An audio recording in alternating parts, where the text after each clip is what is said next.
আমি সত্যি বলছি অবনী, নেকলেসটি আমি চুরি করিনি। তোমার যদি বিশ্বাস না হয় তবে তুমি পুলিশ ডাকতে পারো। সানায়ার আগে ফেটে পড়ে বলল, হ্যাঁ সেটা তো আমরা করবই। আজ তুমি এখান থেকে নিস্তার পাবে না। এই বলে সানায়া মোবাইল বের করে পুলিশের নম্বর ডায়াল করতে শুরু করল। কিন্তু অবনী তাকে থামিয়ে দিয়ে বলল, 1 মিনিট সানায়া, এখনও কিছু প্রমাণিত হয়নি। সানায়া গর্জে উঠল, এখন আর কি প্রমাণ বাকি আছে? তোমার স্বামী চোর ছিল, চোর আছে, আর চোরই থাকবে।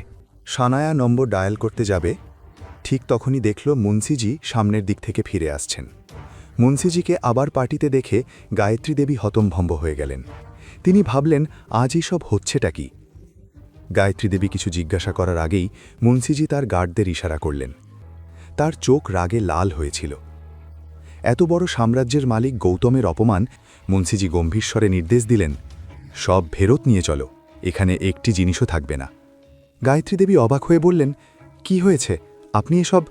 দয়া করে এখন আমি কারোর সাথে কোনো কথা বলতে চাই না। মুন্সিজির কথা শোনামাত্র গার্ডরা হলের সমস্ত উপহার আবার গাড়িতে ওঠাতে শুরু করল। রঘুবীর আর সিদ্ধার্থ একে অপরের দিকে তাকাতে লাগল। কেউ কিছুই বুঝতে পারছিল না।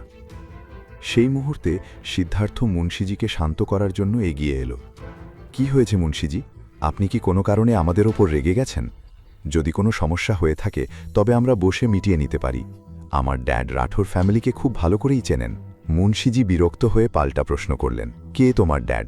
আমি তোমার ড্যাডকে চিনিই না, তাই আমার রাস্তা থেকে সরে দাঁড়াও। রাঠোর পরিবারের তোমাদের মতো মানুষদের সাথে জানাশোনা, তোমার মাথা কি ঠিক আছে? মুন্সিজির উত্তেজিত মুখ দেখে সবাই ভয়ে একে অপরের দিকে তাকাতে লাগল। কিন্তু গৌতম শান্তভাবে দাঁড়িয়ে সব নাটক দেখছিল। অন্যদিকে অবনী আর তার পরিবারের জন্য এই সব কথা ছিল অত্যন্ত বিস্ময়কর।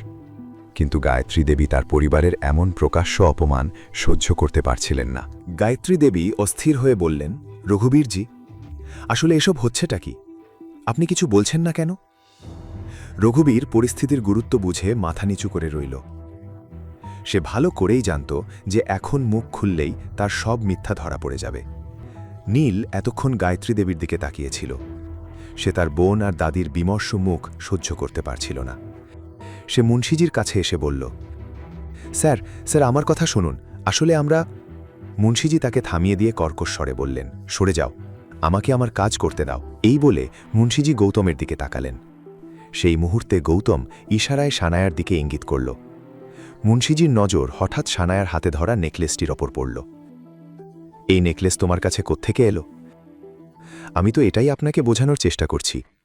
এই নেকলেসটা গৌতম চুরি করেছে, তাই আমরা ওকে পুলিশে। নীলের কথা শুনে মুন্সিজি রাগে অগ্নিশর্মা হয়ে গেলেন। তিনি গর্জে উঠলেন, কে বলল যে এই নেকলেস ইনি চুরি করেছেন? স্যার, নীল ঠিকই বলছে। এই নেকলেস আসলে।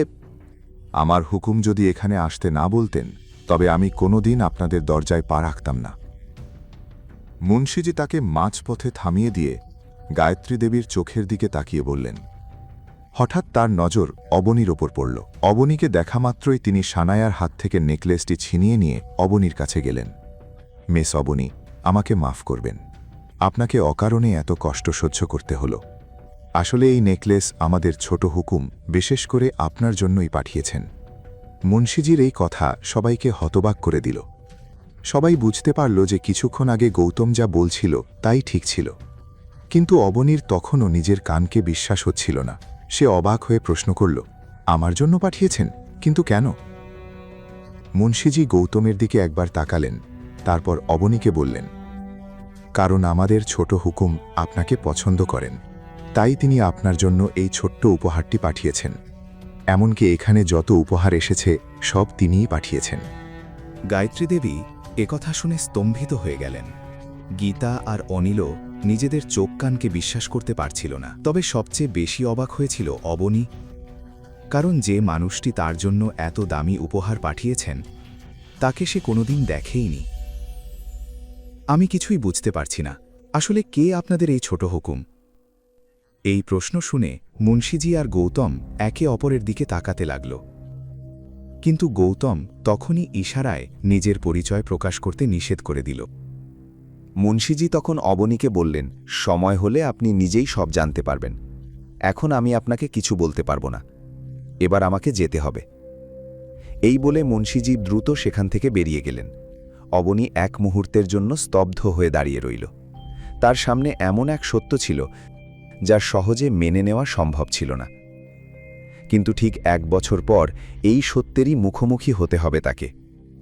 এই কথা মনে পড়তেই সে মুন্সিজিকে থামানোর জন্য গেটের দিকে দৌড়ে গেল। সে চিৎকার করে বলল, দাঁড়ান, আপনাদের হুকুম কে তা না জেনে আমি এই নেকলেস গ্রহণ করতে পারবো না। পরের কাহিনী জানতে দেখতে থাকুন পরবর্তী এপিসোডগুলো শুধুমাত্র পকেট এফএম ইউটিউব চ্যানেলে। আর রয়্যাল ওয়ারিশের সব এপিসোড শুনতে এখনই ডাউনলোড করুন পকেট এফএম অ্যাপ, লিংক দেওয়া আছে ডিসক্রিপশনে।